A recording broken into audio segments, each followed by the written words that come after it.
علم کا حصول اور علم کی طرف اسلام کبھی بھی علم اور تحقیق سے عداوت نہیں رکھتا. اسلام کہتا ہے بار بار قرآن میں تدبر کرو، غور کرو، فکر کرو، معنی اخذ کرو. امام محمد رحمۃ اللہ علیہ ساری رات بستر پہ لیٹے رہے، ان کا شاگرد ساری رات قریب نفل پڑھتا رہا. کہتا ہے امام صاحب سویرے اٹھے، وضو بھی نہیں کیا، نماز کی نیت باندھ لی،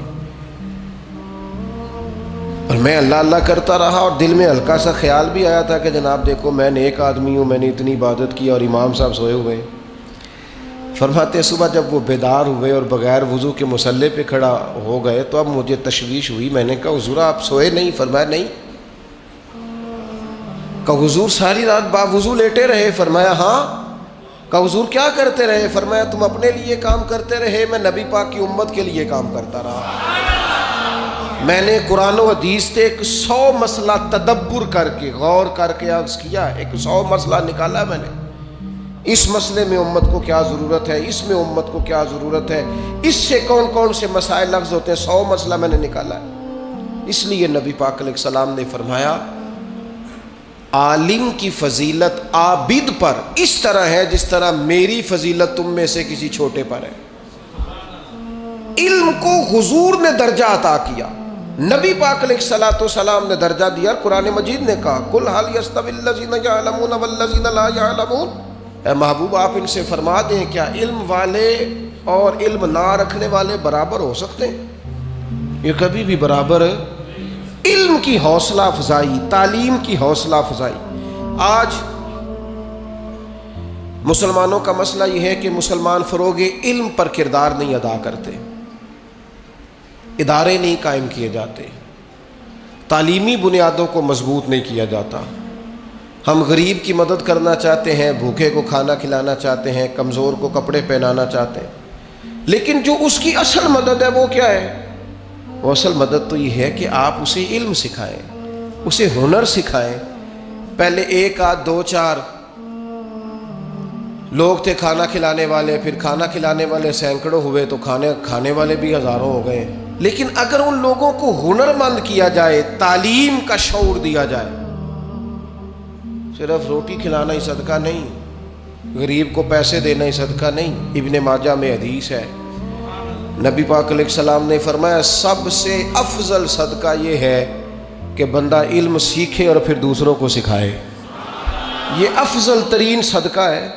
یہ بھی صدقہ کریں، تعلیمی اداروں کے قیام میں اپنا کردار ادا کریں، تعلیم کی مضبوطی میں اپنا کردار ادا کریں، تعلیمی بنیادوں کو طاقتور کرنے میں اپنا کردار ادا کریں. فروغ علم کی مضبوطی یہ امت کی مضبوطی ہے. پھر وہی بات، اگر علم آ جائے نا، اگر تعلیم کے ساتھ تربیت حاصل ہو جائے نا، اگر فہم و فراست حاصل ہو جائے نا، اگر وہ شعوری بلندی جو ایک مہذب قوم کا حصہ ہوتی ہے وہ اگر آ جائے نا، تو کوئی شخص بھی کوئی بھی لبادہ اوڑھ کے آ جائے فرق نہیں پڑتا. یہ جو علم ہوتا ہے نا یہ انسان کو بااعتماد کرتا ہے.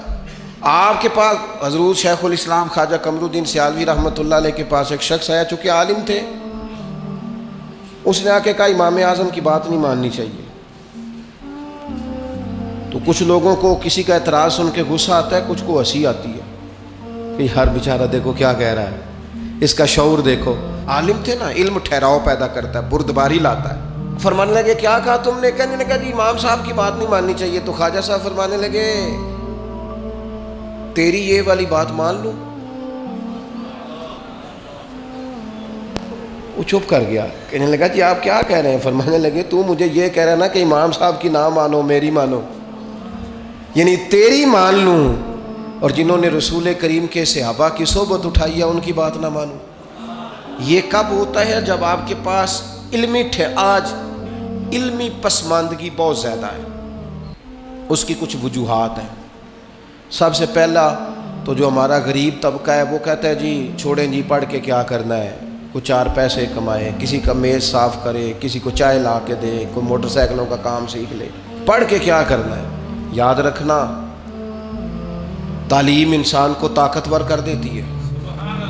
یہ جس کو آج آپ نے 200 روپے دیہاڑی پہ بھیجا ہے نا، اس کو آپ تعلیم دیں، رب بڑا کریم ہے. امام شافعی فرمایا کرتے تھے علم آ جائے تو پیسہ تو پیچھے پیچھے آنا شروع ہو جاتا ہے. ہمیشہ علم والوں کی غلام بنی ہوئی دیکھی ہے دولت، اس کی تو ضرورت ہی باقی نہیں رہتی ہے، تو ہاتھ باندھ کے پیچھے پیچھے انسان کے چلتا ہے۔ پھر تاجر طبقہ بھی اپنے بچوں کو تعلیم نہیں دلواتا، کہتے پڑھ لکھ کے کیا کرنا ہے، یہ جاب ہی کرنی ہے نا، دکان پہ بیٹھنا ہے نا، تو ابھی بیٹھے دکان پہ اور ابھی سے کاروبار کرے، جتنے عرصے میں اس نے تعلیم حاصل کرنی ہے اتنے عرصے کے اندر اس کو تجربہ آ جائے گا۔ اور خدا کے بندے، اگر یہ علم پڑھ کے دکان پہ بیٹھے گا نا تو پھر یہ دکاندار نہیں ہوگا، یہ قومی سطح کا تاجر ہوگا۔ پھر یہ اس طرح کا شخص ہوگا کہ جو کئی لوگوں کو اور ساتھ لے کے چلے گا، پھر امپورٹ ایکسپورٹ کی دنیا میں یہ بڑا نام کمائے گا، اسے آگے بڑھنا ہے۔ علم اس کو مضبوط کر دے گا، یہ اپنی فیلڈ کے اندر ہی طاقتور ہو جائے گا، لیکن دکان پہ بھی بٹھا تو علم پڑھا کے بٹھا۔ محبوب نے بٹھایا تھا نا پڑھا کے جناب عثمان غنی کو، حضور سے دعا لے کے تقوی اختیار کر کے دین سیکھ کے تجارت کرتے تھے نا حضرت عبد الرحمن ابن عوف، تو پھر اس کا رنگ ہی کچھ اور تھا۔ ایک تیسرا مسئلہ ہے جس کی وجہ سے تعلیم لوگ حاصل نہیں کرتے، ایک تیسرا مسئلہ ہے، وہ ہے فضول خرچی ہماری۔ ہم دیگر جگہوں پہ پیسے زیادہ خرچ کرتے ہیں، تعلیمی اداروں کی طرف ہماری توجہ، جتنے پیسے ہم شادیوں پہ اڑاتے ہیں نا، دعوتوں پہ لگاتے ہیں، ان سب کو سمیٹ لو، اپنے بچوں پہ لگا دو، ان کی تعلیم پہ لگا دو، آپ ان کو باشعور کر دو۔ ایک عربی شاعر کا مقولہ ہے، اس نے کہا تھا یتیم وہ نہیں ہوتا جس کا ماں باپ نہیں ہوتا، یتیم تو وہ بچے ہوتے ہیں جن کو کوئی تعلیم و تربیت نہیں دیتا، وہ یتیم ہوتے ہیں بچے جن کو کوئی تعلیم نہیں دلواتا، کوئی تربیت نہیں کرتا، وہ یتیم رہ جاتے ہیں، وہ لاوارث ہیں بنیادی طور پر، اس لیے کہ کسی نے بندوبست ہی نہیں کیا۔ موٹر سائیکل لے کے دیا، تو نے کتاب کیوں نہیں لے کے دی؟ تو نے اسے مہنگی گھڑی پہنائی ہے، تو نے اسے تفسیر کیوں نہیں لے کے دی؟ تو نے اسے مہنگا موبائل تھمایا ہے، تو نے اس کے ہاتھ میں رسول اللہ کے دین کی کتاب کیوں نہیں تھمائی؟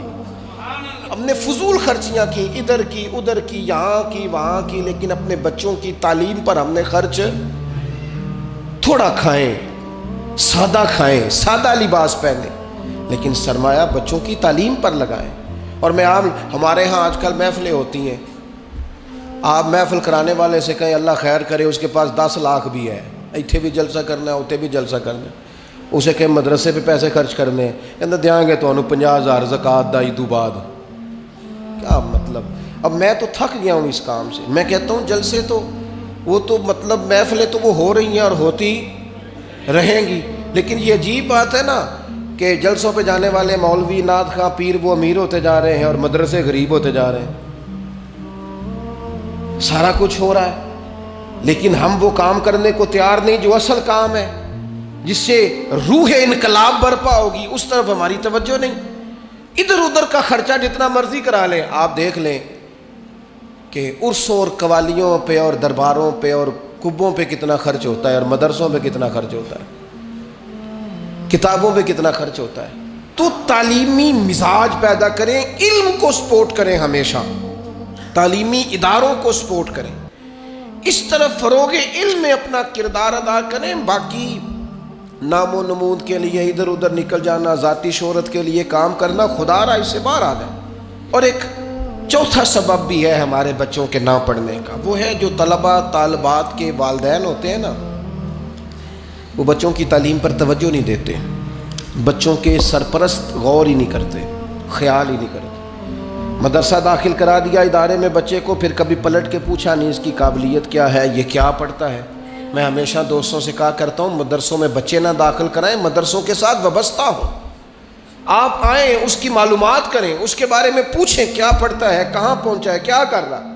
لیکن یہ دلچسپی نہیں ہوتی، بلکہ بڑے احسان جتلاتے ہیں والد صاحب، ناراض نہ ہوئیے گا، والد کہتے ہو جی مجھے تو کام سے فرصت نہیں۔ کون سا کام؟